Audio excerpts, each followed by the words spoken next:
And welcome back to the channel, everyone, with myself, David, Millionaire Incorporated, where we go through topics on wealth management, personal finance, and self-improvement. And if you're new to the channel, welcome guys. Hope you enjoy the content. Be sure to check out my other videos, going through a bit of a journey on how you can kind of become a bit more financially free with personal finances and how you can increase your wealth. If you're a new, existing viewer, welcome back guys. Thank you again for the support, really appreciate it. And today we're actually going to go through how I actually made $200,000 from a property renovation. So if you've been following the journey so far on my videos, I've been going through kind of ways to kind of set yourself up to become more financially free, reduce debt, find ways to actually increase your income, side hustles, and passive forms of investment. Now, these are all great, but you want to try and have some other things which actually help increase your wealth significantly. And property is a fantastic way of doing that, which I've actually mentioned in one of my videos earlier. As you might be aware, there's also a statistic where I think Dale Carnegie said almost 100 years ago where 90% of people actually made their wealth through property. Now I think that number might be slightly lower now, but it's still a significant portion of the population that actually generates a significant amount of wealth through property investment and things like that. So as I said, I'm going to go through today how I actually made $200,000 from one property renovation on my first actual property. So if you remember my video on my property investment strategy, I'll leave a link for it down below so you can go back and view it if you haven't already watched it. I go through certain things I actually do before I actually invest in a property to kind of increase my chances of making money on that investment. Now, there are certain strategies and things which you should be doing or should be looking at before investing in property, and it does take a bit of time to actually find the right one and get the best bang for buck, because as you're aware, property is quite a significant investment. It's not like $1,000 here or there. You're looking at tens, if not hundreds of thousands of dollars invested at any one stage. So it can be a little bit daunting at times. So you want to have as much information to you as possible before actually investing in a property. So I'm going to go through what I actually did, kind of following those guidelines of my property investment strategy to how I actually applied them to this property and ended up making that $200,000. Now, if you haven't already done so, don't forget guys, hit the subscribe button, give me a follow, really appreciate it. Give me a like and leave me a comment if there's anything you'd like to know about what I've got, what I'm going to go through. So let's jump into it. As I said in my property investment strategy, the first thing you should probably do before actually looking at any kind of property or going out and saying I want to buy this property or that property is kind of figure out where your finances are and go to a mortgage broker and see how much you can potentially borrow.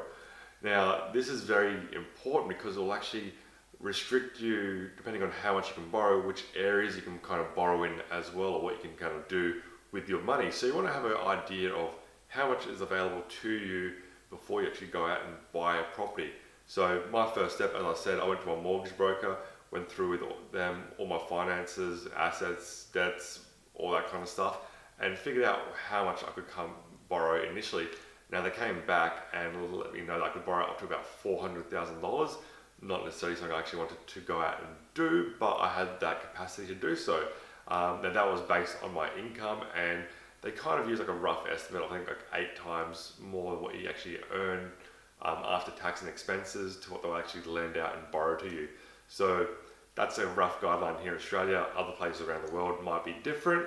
And in saying that as well, they've also eased lending restrictions here in Australia so they can actually lend out more money to you. But as I said, best thing you can do is actually go to your finance broker or your mortgage broker and find out exactly how much they'll actually lend out to you. So as I said, they were going to be able to lend me out $400,000. That was my maximum kind of thing which I could borrow. So from that, I now had a rough idea of how much money I could borrow, and I was investing in properties on the Gold Coast, Australia. So I was actually I went on realestate.com and started kind of typing in Gold Coast and hitting the refining search or filter button and having a maximum price of about $420 kind of thing. I also had a fair bit of money in the bank at the time, so I had a little bit of a buffer when it came to looking at property. So I kind of hit that $420 mark on the filter. on realestate.com, so I could kind of see any properties under that price bracket, and you could also negotiate price when you go to actually purchase it. So from that, I was able to see which areas I could actually invest in. And one of the areas which kind of piqued my interest was the area which I actually invested in for that property, which was Carrara on the Gold Coast. It was kind of like a little pocket in Carrara where prices hadn't really kind of kept up with the market. They were sort of kind of lagging, yet there was great access to the highway, to the city centre, a great deal of amenities, schools, sporting complexes, restaurants, all that stuff. So it was actually a pretty decent area to look at initially for investing. So I kind of started refining or restricting my search to that kind of area within that price bracket. As with that as well, what you kind of do is you look at kind of the median house price and see what kind of properties are done at that price bracket. So when you're looking at properties, you're trying to find something which is actually undervalued, so there's intrinsic value. So when you go to purchase it, you're already actually up on how much money you actually made on that property. So I was looking for properties which were slightly undervalued to the median house price, and which would require a little bit of work to bring it up to that median house price or the market standard for that area, where I could actually increase my profit margin there as well. So there was one property in particular which actually stood out, and that was this one here. So as you can see, it looks a little bit run down, interior needed a fair bit of work, and also the exterior, so it kind of ticked a lot of boxes for me. So one thing you should know is I have actually grown up in the property market where we were actually renovators, developers and builders, so as a result I have a lot of background knowledge when it comes to property and what actually needs to be done, and that actually makes it a lot easier for myself. If you're new to property, be careful when actually going through renovations and investing in things. You want to kind of be maybe a little bit more cautious, because over time, as you start doing more and more renovations or more investments in property, you'll start seeing what works and what doesn't. And one thing to note is don't overcapitalize on when going on a renovation project, because it can lead to a lot of a lack of profit or even a loss down the line, which means you either have to hold on to that property for a lot longer, which stops you from actually investing in other areas, or might come up with other issues as well. So as I said, that property piqued a lot of my interest. It needed a lot of work interiorly, so I actually had to do renovations on literally the entire place. I always had to gut the entire place. I had to kind of redo the kitchen, all the floors, repaint the walls, carpet, bathroom, laundry, toilet as well, and all the outside. So as a result, I knew in the ballpark when I was actually going to buy that property, I'd have to spend about $30,000 to $40,000 to kind of bring that property up to the market standard of what was actually currently wanted and needed in that area. Fortunately for me, this property was going for auction, and one thing I actually did before we went to auction is I kind of got an indication from the real estate agent who was actually holding the auction prior to auction what he thought the property might go for. So I could kind of already picture how much I was going to kind of spend on this property to actually purchase it. Then also, obviously I knew how much money I was going to spend on the property to get up to market standard. And then it kind of gave me an outline of how much money I was going to kind of make from that property. So at the time when I purchased it in 2015, property prices at that time in that area were sitting around between $400,000 and $450,000, which is at a nice kind of level where a lot of people in the market could actually afford. So I had a good affordability for the regular homeowner kind of thing, and it wasn't too expensive for me to actually invest in. So auction day came, bidding on the auction. I was actually successful at auction, obviously, because I bought the property, and I bought it at $300,000. Now, as I said, when banks are giving you finance, they will actually they give you an idea of what you can actually borrow from them, but they still go back and value the property and give you 80%, or that's what I was after, 80% finance on that property of what they value the property at. So they came back with a valuation on that property as was at $270,000. So they were only willing to lend me 80% of that $270,000, where I was trying to borrow 80% of $300,000. So there was a slight kind of discrepancy or slight difference between what they were kind of going to lend me and how much money I was trying to, and what I kind of purchased it for. So like I said, fortunately I had money in the bank which I could actually make up that difference, as well as invest into that renovation. So I was all good in that. So like I said, successful at auction at purchasing it for $300,000. When the settlement occurred and I got the keys to the property, I went straight in with literally a sledgehammer and hammer and took out the kitchen, bathroom, toilet, moved one of the internal walls slightly because they had a linen cabinet in the kind of dining area, so we kind of closed that off and extended the actual wardrobe in the master bedroom there and moved the linen cabinet into the laundry area, which for me was a obvious choice, obvious move kind of thing there. As I said, comes with experience when you know where you can kind of put things in a property in a house. So yeah, so took out the kitchen, bathroom, laundry, ripped up all the tiles on the property as well. We didn't actually need them, they were quite old and dated, so we kind of lifted up to, like I said, the market standard. And as the internals, so we also had to prep the walls. So once we kind of stripped all that down and got it to a bare kind of canvas, went in, did the tiling, repainted the interiors, laid the carpet for the bedrooms, retiled the floors, put in a new bathroom, new kitchen, mirrors in the master bedroom for the wardrobe there, and just tidied the place up to be a nice standard. Also put in curtains and things like that as well. Something which a lot of people kind of forget when they're actually investing and renovating a property. So these are all the little things you kind of pick up over time when you actually invest and renovate properties. So got all the interior up to standard. From there, we actually started on the exterior. So we did a kind of rock coat render on the outside, put in a larger patio veranda area in the back as well, so we had a nice outdoor eating and entertaining dining area, and actually redid the entire garden because if you can see from the pictures, the property had literally no garden at all. It was overrun with weeds, it was just a complete mess. So for myself, where I actually know where I'm going to put money and how I'm going to do certain things, it was kind of a no-brainer to kind of do certain things in the back garden. We actually kind of lifted the entire environment of the actual property and actually made it quite pleasurable to actually look at and sit outside and enjoy it. So we also did a bit of facade treatment because if you remember back from our property investing strategy video I did, you always want to have a nice street appeal. So we actually had to kind of do a bit of facade treatment on the outside of the property to give it a bit more street appeal and make it more appealing to the average buyer. And so as you can see, we actually kind of extended the front part of the house where we added a bit more of an entry area and also put a two-car carport.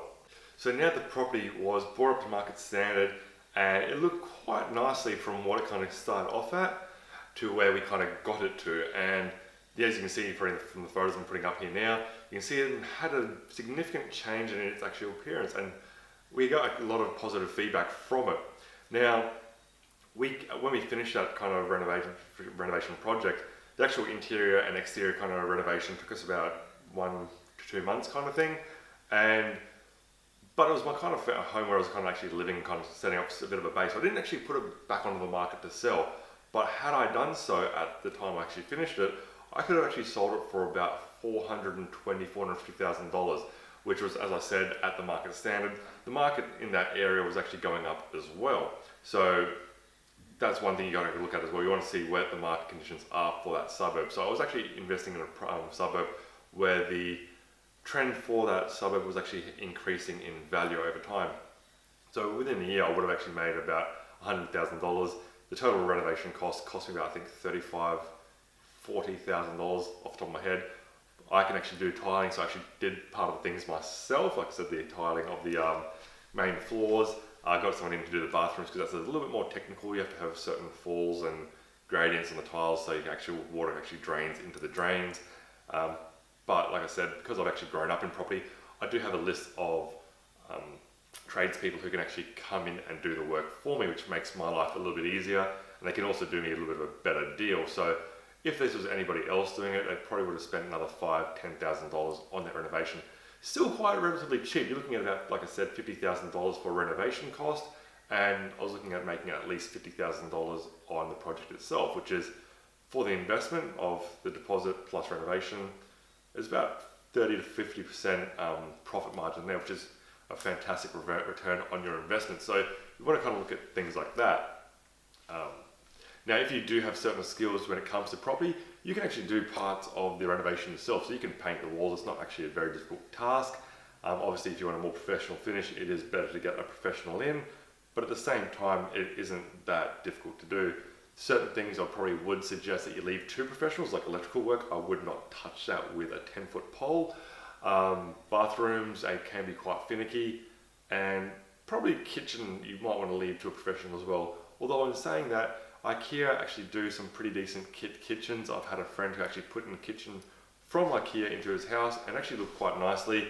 Does take a little bit of work and finishings and stuff like that, but it can end up quite nice if you can do it correctly. So just things to consider there when it comes to that. Now, as I said, I actually made $200,000 from this property. Now, I didn't actually sell it for a couple of years because after a year of me holding that property, I actually refinanced that property and actually took out the equity to buy another property development project, which I'm not going to go into now, where I actually built a pair of duplexes and sold it off for profit as well. And then I had to kind of refinance and actually buy another property as well around the corner. So I actually kind of used that property, which I renovated, to actually leverage and buy other properties as well, where I was making some extra money. Now, when it came to actually time to sell, we actually had it listed on about, I think, 550 or somewhere around there, which is actually the market value at the time, but it was, the property market was kind of coming off its highs and kind of coming down a little bit. So we didn't quite sell it for that 550 mark, which we wanted.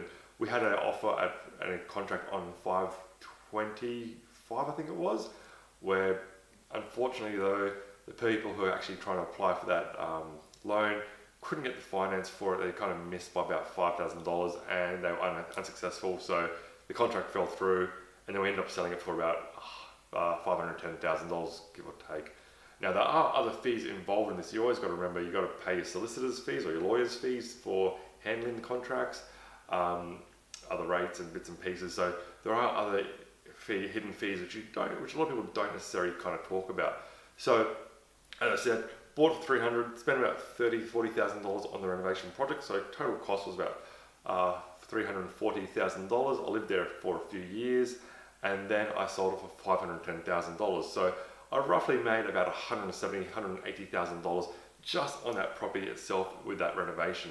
So just to recap, like I said, found out how much money I could actually borrow from the bank before I actually started looking at property. Found a property which was undervalued in the area, which I could actually add some value to through a renovation. This one in particular was quite severely under market value, but it also required a lot of work. So sometimes not necessarily for the faint of heart. And then I actually put it back on the market and sold it for a profit.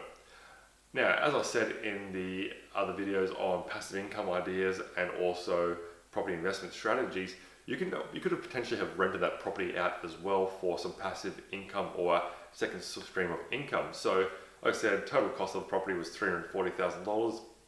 Market value for rent for that area at the time was roughly about $450 per week. So that's roughly about $22,000 per year, give or take. So you're looking at almost about a 7.5%, 8% return on that property investment itself. Now, obviously there's some fees when it comes to mortgage repayments and things like that and rates and whatnot. But after all those, you're still looking at about 2 to 3% without having to touch anything at all, which is quite reasonable. So always got to kind of look at these kind of investment strategies and ideas when it comes to doing that. What's the best for you to do moving forward? Over time though, that rental income would actually have increased as well. So I could have actually earned more money from that property over time and increase that rental yield. As well as that, I could have also potentially paid down the how much was owing on that property. So I would have further increased that yield and also increased how much money was coming into me per week or per year or however you want to calculate it. So hope all that's been actually great, very useful for you. Don't forget to guys, hit the subscribe button, give me a like, leave me a comment, let me know what your actual experiences are with property investment and renovations and things like that. I'd love to hear from them, get a bit of dialogue going as I said, and catch you on the next video guys. Cheers.